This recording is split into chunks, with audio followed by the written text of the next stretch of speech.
What's up, guys? Chad back with you here on the RC Models and More channel. And it's a little early this morning. I got up before work here to play around with the DJI goggles a little bit. Some of you had probably seen my video last night, and I made a few mistakes, and I wanted to kind of clarify some things on the goggles here so you don't make the same mistakes that I did off the bat. First of all, check the manual. I know everybody always says read the manual. It's kind of tricky. It doesn't explain some of how to get into some of the modes thoroughly, and that's what I want to demonstrate to you guys here. So I've got the Mavic, the goggles, and the Go 4 app set up here on the bench. So let's take a look at this real quick. Alright, so the first thing is that the goggles have three modes. They have an HD 1080-30 mode, a smooth mode 720-60, and then they have another mode which is 720-30. Now, if you want to shoot in 2.7 or 4K, you are going to be limited to only using the 720-30 mode. And basically, you kind of have to trick the goggles and the Mavic into using that mode. So right now you can see we're in 2.7K, 30 frames a second. The goggles are powered off. So if I turn on my goggles, right, the goggles are coming on.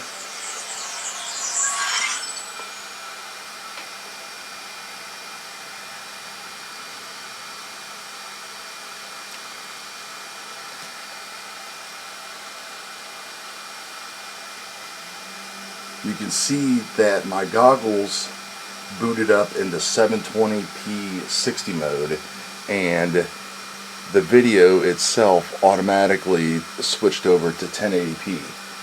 So if you go into your video sizes, you have no other options at all. So what you have to do, this is kind of a software bug or something that some of the YouTubers have been talking about, is you have to turn the goggles off, then you can select your mode, and if I start recording, then turn the goggles back on,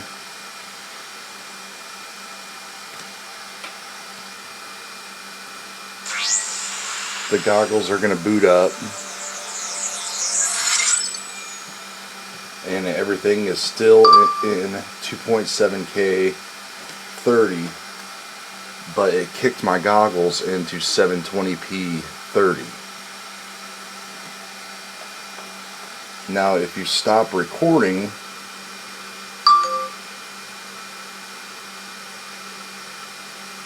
or start over again, or whatever, it's going to stay in that mode. But in the goggles, if you switch to a higher quality mode, such as, let's say we'll switch to smooth mode,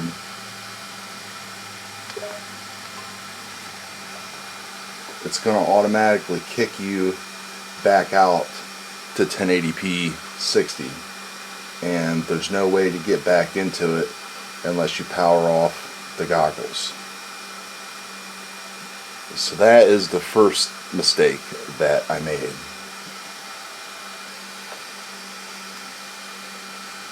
Now if you don't want to use the touchpad on the goggles for a lot of stuff, you can use the 5D button here to navigate most of the goggles menu, and basically you just move it left and right, up and down to make a selection. And then to go back, you hold in C2, and that will take you back out of the goggles menu. Now in order to use a lot of the tracking functions, you need to be in flight.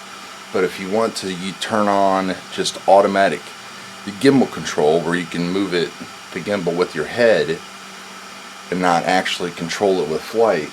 To get into the menu, it's not under settings or anything else. Basically, there's 3 menus or 3 dots to the right side of the goggle screen. There's your multiple flight modes at the top, a settings in the middle, and then down at the bottom is where you can switch back and forth between your pictures and your videos. So you have to have your cursor all the way at the bottom, and then you double swipe down, and that will turn you into the head tracking shortcut menu. In there is where you can select the different ways to use the head tracking. It's a little tricky on how to get into there and find that.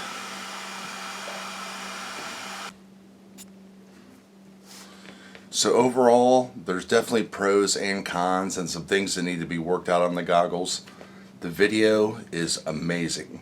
In 1080-30 and in 720-60, it looks really good. The latency is very, very minimal, especially in the higher frame rate modes, or the HD mode.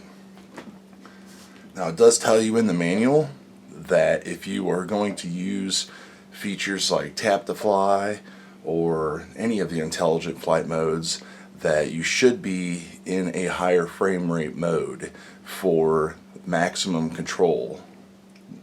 That means that you won't be able to shoot in 2.7 or 4K if you're in those modes. Now, you still can, it just basically warns you that you could have more latency and you could have an issue, so be careful with that.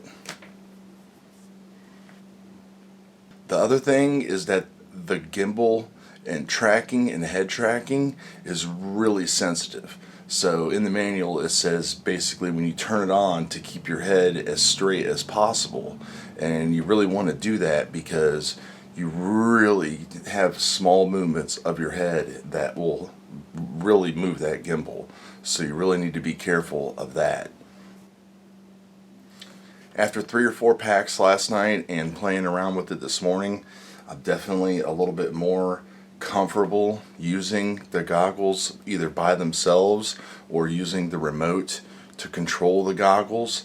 I still like to have the Go app running just because I'm not 100% comfortable with the functions and everything yet, and you might want to do the same. It needs a little bit of work, how you interface and how you can press different buttons and stuff like that for the different combinations. So I definitely recommend you do something like I did and maybe put it on the bench first before you go outside, just to actually see how different things work, or just put it into a hover. Fixed wing mode with these and the Mavic is awesome. It flies so cool. It's basically like flying a fixed wing airplane. It's totally immersive. You get an augmented reality line on it, which is a little too big. It'd be nice if it was a little smaller and it wasn't as intrusive, but we'll deal with it for now. Everything that everybody says about the fit and finish and quality is spot on. It feels great. The goggles are very comfortable despite how big and heavy they are. It's just the way the system, how it sits, just works perfectly. At the beginning, when you're getting your first tutorial on how to use the goggles, don't skip past that. Read that and let that information sink in so you can figure out how to use the buttons on your remote to control most of the features on the goggles. So those are my initial thoughts so far. I have to say I'm a little bit more pleased than I was last night after people pointed out some stuff to me. Thank you for the people that were nice, and thanks to all the haters for the views. Anyway, I hope this video helps you guys out. If you have any questions, let me know. If you know how to change from metric to imperial in here, let me know, because that's the one thing I still can't figure out, and I can't find anything about it in the manual. My Go4 app is set in imperial, but these goggles are locked into metric. So if you know how to do that, let me know.